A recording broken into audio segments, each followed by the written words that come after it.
produto com botox. Tem que ser a fruta a mais bonita, o legume o mais bonito, o tomate mais vermelhinho, lustroso, né? Tem gente que lustra lá os legumes quando está no supermercado, porque isso é uma questão, acho que é cultural. Porque se eu vou no supermercado e vejo aquele produto orgânico que está mais feinho, ele fica, as pessoas não compram. Então, boa parte da produção dos produtos dos supermercados e nas feiras, eles acabam indo no lixo, porque a população rejeita. Então, aqui a gente ainda está nesse processo de achar que aquilo que é o mais bonito necessariamente é o melhor, mas nem sempre. Aquele tomate, normalmente, é o que está mais carregado de agrotóxico, quando ele está mais lustroso. Então, não existe essa relação. Então, a Feira Livre eu não sei como falar, é um resquício na cidade, não sei.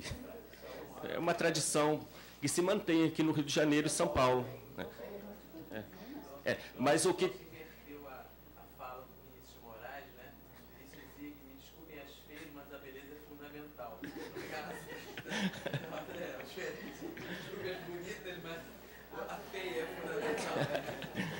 E o que está se resgatando, que eu vejo, sobretudo no sul do Brasil, no interior, são as feiras dos produtores rurais. Então, 1 ou 2 vezes por semana, você tem um local específico onde os produtores rurais vão e vendem diretamente para o consumidor. Sim. Então, isso mas é diferente da feira livre que a gente tem na cidade do Rio de Janeiro. Nós temos feiras aqui na Gávea, no Leblon, Ipanema, enfim, em várias partes da cidade. E aí você tem a permanência. E você encontra todas as classes sociais consumindo nessa feira livre. Né? E o supermercado, o que ele faz para concorrer? Ele coloca que ele também tem um dia de feira, porque ele faz uma pesquisa e sabe qual o dia que vende mais tomate, mais brócolis, e aí aquele dia há uma promoção naquele supermercado. Então, há todo um estudo por trás em termos de consumo e que varia de bairro para bairro. Né? Então, acho que a gente tem essa diferença também aqui na cidade do Rio de Janeiro. Né? Eu não gosto de falar de circuito inferior e superior para não misturar com o Milton Santos, né, da ideia dos 2 circuitos.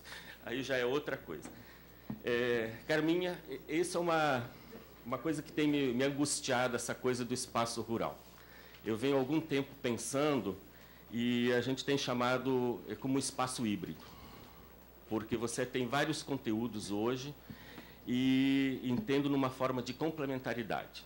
Eu tenho pensado muito na ideia do Milton Santos, do espaço geográfico. Acho que nós temos o espaço geográfico e essa área que hoje a gente chama de rural, ela apresenta ainda fortes conteúdos que a gente associa a uma ruralidade. Tá? Eu não tenho uma resposta pronta, uma reflexão que a gente está construindo, e quando a gente visita o Brasil, a gente vê que o Rio de Janeiro é muito diferenciado em relação aos outros estados da federação. E aqui a gente tem essa mudança de conteúdo de uma forma muito rápida, muito dinâmica, e uma complementaridade assustadora, no sentido de que você tem a ideia de uma sociedade urbana, aquilo que o João Rua chama de urbanidades no rural, mas que também a gente pode entender como uma ruralidade, e que elas se complementam para a permanência dessa produção agrícola. Mas que ela não é mais a fundamental nem mais a importante. Ela se mantém, por exemplo, em Teresópolis, porque nós temos vários hotéis, e que ela é importante para compor a paisagem. Então, se eu vou me hospedar no Hotel Le Canton, eu vou fazer um circuito, que eu vou comprar os meus legumes altamente cheios de agrotóxico, mas eu comprei direto do produtor, faz parte daquela paisagem onde aquele hotel está inserido. Mas, obviamente, que a agricultura não é mais o ponto forte, referencial para aquela paisagem. Ela compõe aquela paisagem, e aquela paisagem é mercantilizada a partir da ideia da ruralidade que ela sempre inspirou. Então, você tem um hotel 5 estrelas, você tem vários condomínios fechados, mas também você tem produtores ao redor desse espaço. Então, nós temos trabalhado com a ideia de um espaço híbrido, na falta de uma definição melhor, mas me parece que, nas reflexões que temos feito, que é um espaço geográfico que apresenta um conteúdo ainda de ruralidade. E aí, É difícil quando a gente vai trabalhar, porque aí você vai pegar os dados censitários, está tudo separado. Como é que você trabalha os indicadores? Então, a pesquisa de campo ela tem sido assim, fundamental no sentido para a gente recuperar essa dinâmica do que está acontecendo. Porque se eu for pelos dados estatísticos de agricultura, o Estado do Rio de Janeiro ele é irrelevante em relação ao Brasil. Mas eu tenho outros conteúdos que são de ruralidade, que são fortes e que dá essa paisagem que a Marina está falando. Então, nesse sentido, eu acho que merece mais encontros entre os urbanos e os rurais para a gente avançar um pouco nesse sentido de pensar quais os conteúdos que nós temos nesse espaço e como que a gente pode denominar. Né? Então, acho que, primeiro, os geógrafos rurais têm que se dar conta que a agricultura não é mais fundamental nesse espaço. Né? Eu acho que esse é um primeiro ponto de reflexão que nós temos que ter em relação a isso. No Brasil é difícil, porque se eu for trabalhar em alguns estados, eles vão me dizer, mas isso não existe aqui, eu tenho uma outra realidade. Mas, como o Milton Santos falava, é um conjunto de possibilidades e ela está presente hoje no território fluminense, em termos de algumas questões que se coloca para pensar. E a gente tem estudado o circuito da comercialização e a gente tem visto essa mudança. O que significa eu ter toda uma plataforma de recebimento, né, e depois de embalagem e de envio desse produto pronto para o consumo para a metrópole. Né? É rural? É urbano? O que significa isso? Né? Então, há uma mudança estabelecida e eu acho que me angustia como chamar. Eu tenho chamado hoje que o espaço rural, esse espaço é o espaço híbrido, apresenta esse forte conteúdo de urbanidades e de ruralidades. Então, nesse sentido, também, acho que é uma questão espinhosa que a gente precisa enfrentar e debater. A professora Sandra tem ajudado muito com espaços de metropolização também, para a gente pensar um pouco o Rio de Janeiro, como que a metrópole está presente aqui no Rio de Janeiro, ela é muito forte, né, no interior, e como que ela se faz presente. Então, a gente tem trazido alguns elementos para essa reflexão, mas eu não tenho uma resposta pronta assim, para a discussão.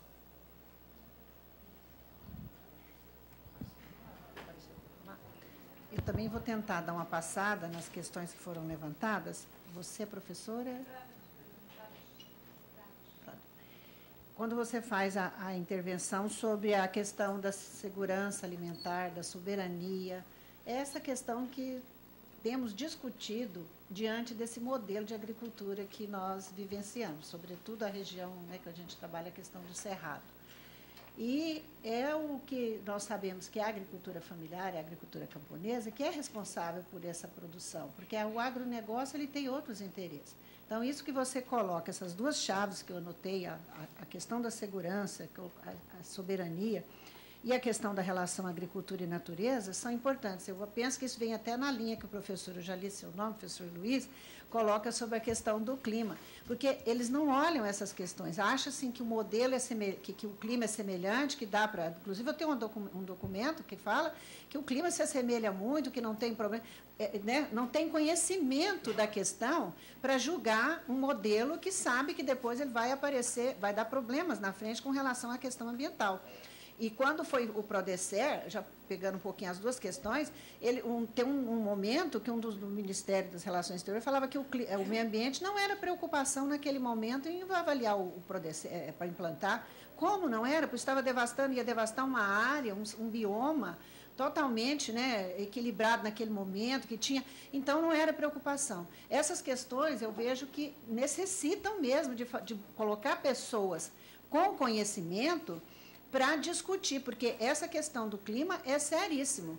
E pegar o modelo e colocá-lo num ambiente que eles falam que o clima se assemelha. Tem diferenças, tem particularidades, tem detalhes que têm que ser analisados. Então, acho que essa questão que o senhor colocou lá da visita que o senhor fez na região, e a gente fica lendo a documentação, é como assim, parece que não tem especialistas na área climática para entender que existe uma diferença, que tem alguma coisa que não pode pegar e colocar o modelo. E quando você coloca essa relação agricultura e natureza, a questão da soberania, que está passando por essas vertentes todas.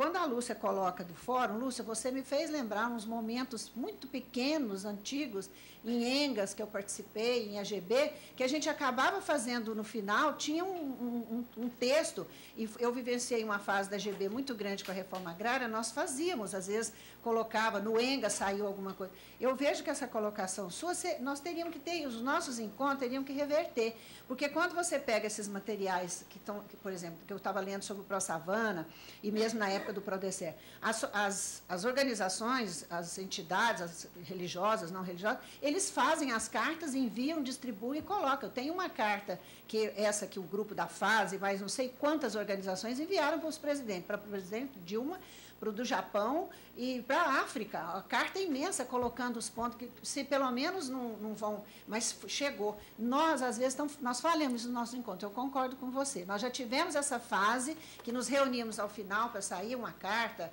né, um documento. E isso tudo a gente teve, mas parece que nós estamos ficando assim um pouco, não temos mais esse interesse. Eu acho que os encontros teriam que retomar alguma coisa. Que mesmo que não, mas olha, um grupo reunido em tal dia, assim, eu concordo com essas suas colocações, né? Acho que isso é interessante. Quando a pergunta do professor João, concordo plenamente que nós deveríamos fazer uma avaliação dessas políticas, porque nós estudamos, apontamos os problemas que elas apresentam, mas nós não temos depois um documento para fazer. Por exemplo, vamos imaginar, né, que tivéssemos um documento da época da toda a política da modernização que foi colocada, esse documento para sentar, apontar os pontos. Nós apontamos em trabalhos, em eventos, mas um documento assim que serviria de apoio, olha, por que isso aconteceu, não deu certo, o que aconteceu com essa... Nós não temos isso, nós não fazemos. Concordo com você que a gente não tem essa prática. E eu penso, é a mesma coisa, avaliar o PRONAF, da agricultura familiar. Ele tem defeitos sérios que precisam ser avaliados. Nós apontamos, às vezes, nos nossos trabalhos, mas a gente não tem um documento, olha, gerou isso aqui de um grupo, assim, avaliando, analisando, vamos dizer assim, o discurso, né, que foi posto. Eu concordo que a gente deveria ter mesmo realmente para pensar nisso. E no Brasil, nós temos essas políticas na agricultura que mereceriam reflexões. Da época do governo, quando pegou a modernização do governo militar, depois pós-governo, tudo, nós apontamos nos trabalhos, mas a gente não faz um estudo sistematizado realmente. E está aí, que é a única que a gente tem na agricultura familiar, né, Glaucio, que é o PRONAF. O PRONAF é cheio de defeitos, tem muitos problemas.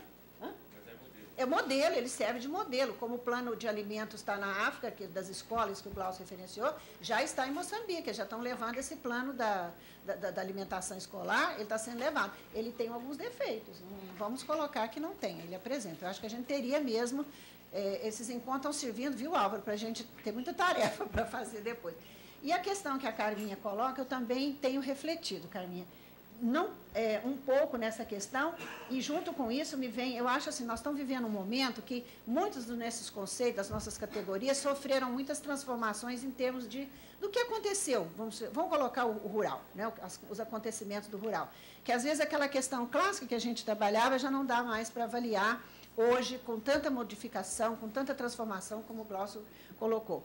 Isso que você coloca do rural e do urbano me preocupa na terminologia hoje, que eu venho... Estou lendo, levantando material, de você definir agricultor camponês, agricultor familiar, produção camponesa, a variedade que está nisso, que no fundo, eu reduzo na questão que me ajuda a compreender um pouco, num texto clássico do professor Martins, da década de 70, final dos anos 70. Os sujeitos da terra de trabalho, os sujeitos da terra de negócio, que você consegue... esses dois grupos, que é toda essa terminologia que às vezes a gente fica pegando por uma questão teórico-metodológica, e no fundo são esses dois grandes sujeitos que nós temos hoje para trabalhar. Aqueles que produzem para a terra de trabalho e os que produzem para a terra de negócio. São esses. Então, eu acho que essas questões hoje perpassam, e você colocou muito bem essa preocupação, eu acho que a gente teria mesmo que refletir. Esse espaço rural que vem daquela visão clássica que nós estudamos. Mas hoje, como o Glaucio falou, você tem as urbanidades, você tem as ruralidades. Isso tem que ser reavaliado. Eu acho que, olha, muita coisa já surgiu aqui, viu, Alvo? De momento de reflexão para nós, né? Essas questões que eu acho que são muito sérias mesmo, que a gente tem que rever. Não sei se conseguimos. Então, por que não se faz uma proposta? Olha, professor. Criar um grupo de trabalho multi-institucional.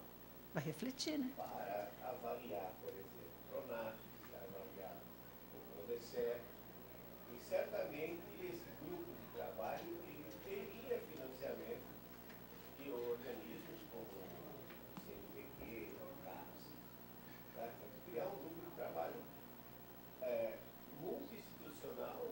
estudar. nacional, né?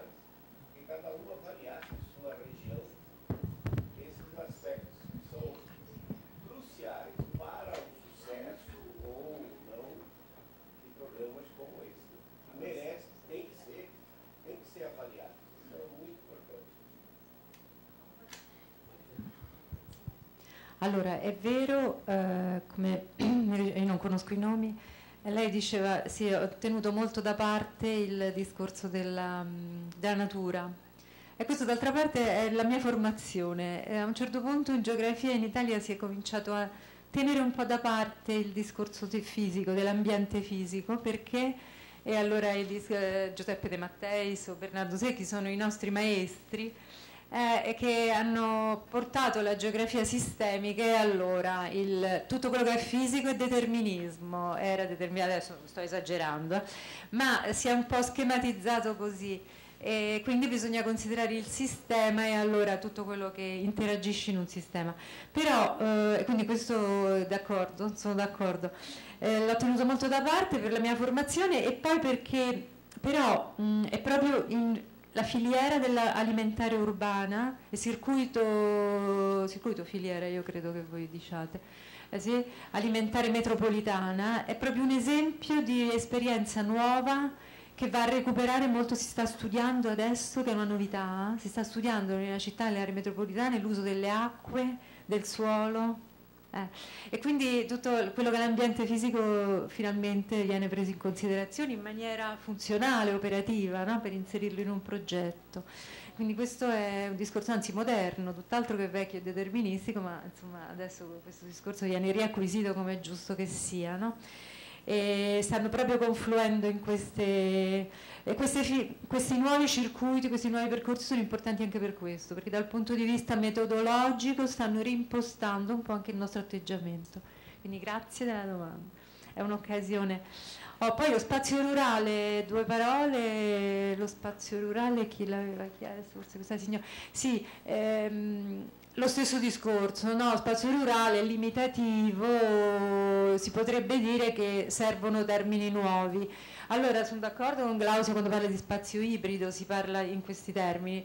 Noi però lo stiamo un po' riscoprendo, e allora magari lo chiamiamo paesaggio rurale, però lo stiamo riscoprendo proprio per il ruolo nuovo dell'agricoltura, che l'agricoltura sta acquisendo da noi con i giovani che magari trovano lavoro in agricoltura, ed è una novità.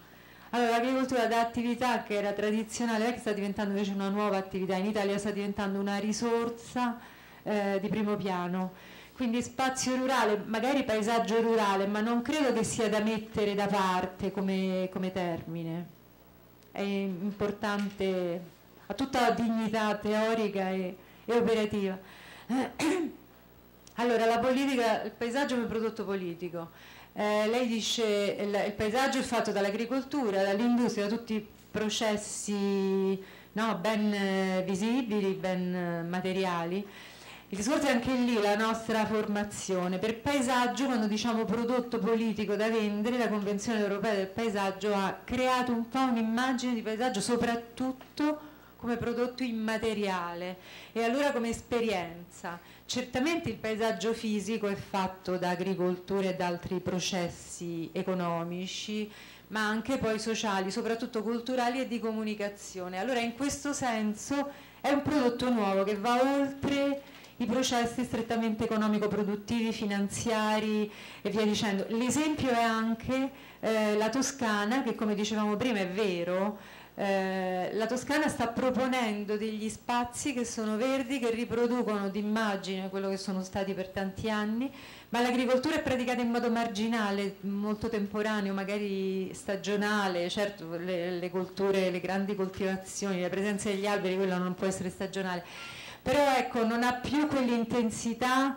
quella importanza economica che aveva prima, non è più produttiva, se non perché rende di più, se non come immagini che va a confluire nel turismo. In questo senso anche l'Umbria sta diventando un po' di questo tipo. Il paesaggio è un po' un valore aggiunto, è un qualche cosa in più, una produzione in più. Certamente allora bisogna intenderla come immateriale, ma anche come immagine che si vede. Il turismo in questo dice molto. perché in realtà il turismo suggerisce un'esperienza, no? E la stessa filiera dell'alimentazione metropolitana crea tutta una serie di situazioni, di ambienti urbani, no? Che sono paesaggi nuovi. Scusate. Paesaggi nuovi, e anche lì c'è dietro tutto un processo di produzione, però il processo di produzione alimentare per la città magari in passato era diverso, era un po' diverso da quello che è oggi. Il paesaggio è qualcosa di diverso, è un prodotto politico se si intende soprattutto come non solo materiale. Non so se è chiaro, se noi siamo molto in questa dimensione di pensiero, di ragionamento. È anche quella un'eredità probabilmente della nostra formazione, soprattutto teorica, che ha ragionato molto sul paesaggio, e allora però la novità di persone come De Matteis, che sono note infatti, no?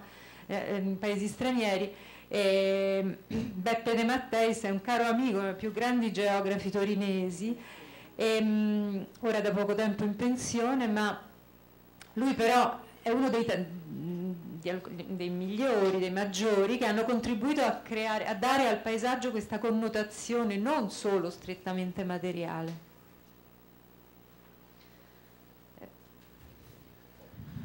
Bom, agradecemos aí o debate e pedimos desculpa pelo avanço da hora, né?